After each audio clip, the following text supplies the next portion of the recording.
éditeurs se battent pour essayer d'avoir des titres qui accrochent, des titres qui donnent envie d'en savoir plus. Alors, la première question, je me mets à la place d'un lecteur, la véritable histoire du grade de maître. Y aurait-il une fausse histoire du grade? Nous aurait-on menti, Roger Daché? Il y a deux raisons pour lesquelles cette nouvelle édition d'un ouvrage dont une première version avait été publiée il y a plus d'une dizaine d'années, il y a deux raisons pour lesquelles on a changé le titre. Outre le fait que le contenu a été modifié, révisé, augmenté, mis à jour. Deux raisons principales. La première, c'est que l'origine du grade de maître reste encore aujourd'hui en partie incertaine, même si depuis quelques décennies, on en sait bien davantage. Et quand j'ai écrit la première version du livre il y a une douzaine d'années, je tenais compte des travaux effectués dans les 50 années précédentes. Il se trouve que dans les 10 années qui viennent de s'écouler, on a encore un peu progressé. Mais la deuxième raison, c'est parce que, mais particulièrement en France, un certain nombre de publications qui, je le dis sans méchanceté, mais il faut de temps en temps parler nettement, sont le fait d'historiens amateurs autoproclamés qui prennent leur désir pour des réalités. Un certain nombre de publications ont laissé entendre que le grade de maître avait une grande ancienneté, que c'était une tradition presque médiévale du métier. Tout ça est un tas d'inepties qui ne repose sur aucun fondement documentaire. Et il y a un moment où il faut le dire clairement. Voilà. Donc, nous avons fait cette nouvelle édition, pas seulement sous la pression de l'éditeur, mais parce qu'il y avait aussi la nécessité de rappeler un certain nombre de choses. Alors, ma deuxième question, naïve, totalement naïve. Qui a inventé les trois grades? Les Écossais ou les Anglais?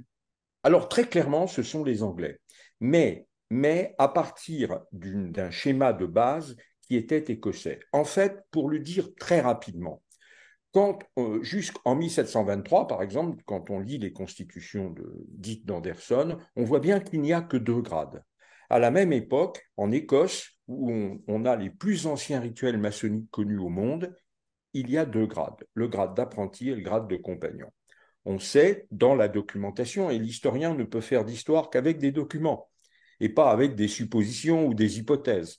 Euh, on commence à avoir des témoignages assez précis de l'existence à Londres d'un troisième grade à partir de 1725. Alors on se dit intuitivement, mais il y avait un premier grade d'apprenti, un deuxième grade de compagnon, on a ajouté un troisième grade de maître. Et en fait, ça n'est pas comme ça que les choses se sont passées.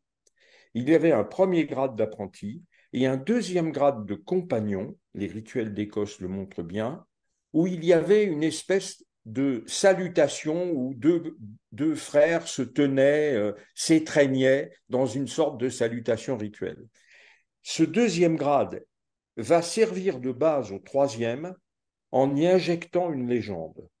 Et au milieu, il reste un vide qui est le nouveau grade de compagnon. En fin de compte, en dehors de la légende d'Iram qui est injectée dans l'ancien deuxième grade, dans le système à trois grades, la nouveauté, c'est au fond le vide qui est au milieu.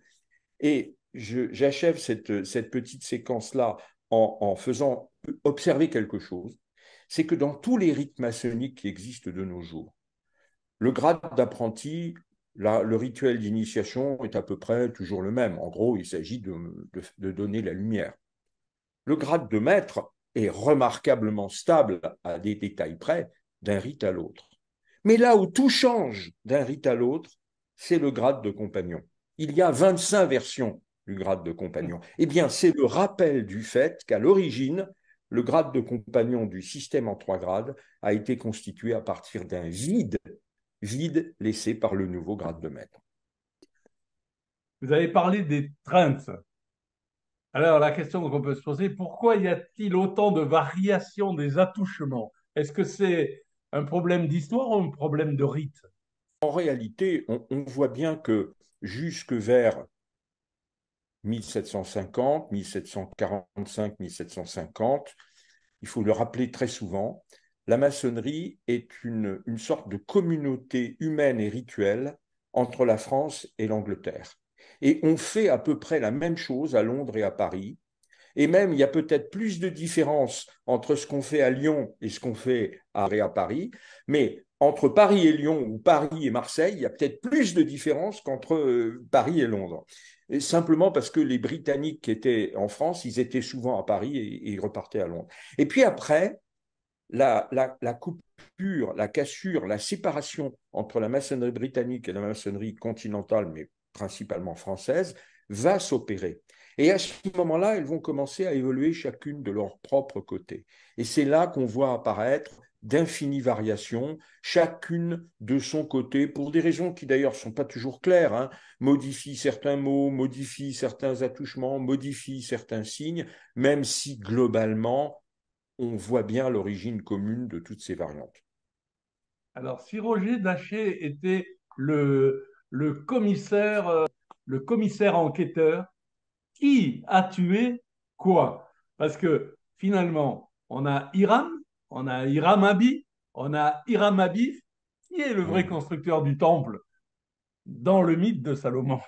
Vraiment un personnage qui, dans certains textes bibliques, mais pas dans tous les passages, est appelé Hiram Abif ou Hiram Abif, en sachant que, d'ailleurs, l'acte de cette expression n'est pas absolument évidente, mais c'est l'idée que Hiram est un maître. Hiram a une sorte d'autorité, un peu comme un père a sur ses enfants.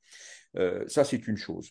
La deuxième chose, et il faut la rappeler avec insistance, c'est que dans la Bible, en tout cas dans le livre des rois, Hiram n'est absolument pas un architecte ni un maître de chantier. C'est un fondeur d'airain, c'est tout. Alors, il y a une reprise du titre du livre du roi, du livre des rois dans le livre des chroniques, où là, on présente Hiram, dont le nom d'ailleurs est un peu modifié, euh, avec des compétences plus grandes. On dit qu'il sait travailler le pourpre, la pierre, le bois et toutes sortes de matériaux. On en fait une espèce d'architecte décorateur, si j'ose dire. Voilà. Mais qu'il soit le maître des maçons, ça, c'est un ajout et une innovation de la légende maçonnique elle-même. En France, pour les hauts grades, est-ce que quelque part les Français se seraient appuyés sur une origine des loges des anciens maîtres anglais? Oui, non, pourquoi? Nous préparons depuis 3 ans avec John Belton, qui est un érudit maçonnique anglais, membre de la loge des Quatuors Coronati de Londres. Nous préparons un livre sur les rituels les plus anciens des premiers hauts grades. On a déjà publié, notamment dans la revue Renaissance traditionnelle que j'ai l'honneur de diriger, beaucoup de choses au cours des années récentes, mais là, nous allons faire une très vaste synthèse. Aujourd'hui, il n'y a plus aucun doute. Les hauts grades sont nés en Angleterre, et j'ai bien dit en Angleterre, pas en Écosse, pas en Irlande, et naturellement pas en France. Le premier de tous, maintenant nous connaissons son contenu, alors que pendant de nombreuses décennies, on supposait des choses, mais on n'en avait pas la certitude. C'est le grade de Scotsmaster, c'est sa première dénomination, qui, contrairement à ce que son nom l'indique, à ce que son nom semble indiquer, n'est pas écossais, n'apparaît pas en Écosse, mais à Londres ou à Bath, dans des loges d'anglais où il n'y a pas d'écossais. Et je le répète, à la même époque, il n'est pas connu en Écosse. Donc la question qui n'est pas tranchée, c'est de savoir pourquoi on l'appelle Scotsmaster. Mais ce qui est important, c'est le fondement de ce grade. Il a une seule raison d'être. Il permet de combler la lacune, la perte sur laquelle s'achève le grade de maître. Et c'est précisément cette perte qui probablement, en tout cas on peut le supposer, est à l'origine de ce haut grade qui fait qu'il apparaît très tôt. Le grade de maître apparaît entre 1725 et 1730, et en 1733 au plus tard, on sait que le Scotsmaster existe. Donc ce nouveau grade de maître qui, on l'a vu, a été constitué en ajoutant une légende à l'ancien grade de compagnon, finit par quelque chose qui, puisqu'on n'a plus le mot, la parole est perdue, on est obligé de proposer un mot de substitution. Mais il y a eu des gens qui se sont dit, oui, elle est perdue, mais peut-être pas pour tout le monde. Peut-être qu'on peut la retrouver. Et le Scotsmaster était un grade qui permettait de retrouver et donc d'achever, d'une certaine manière, le grade de maître.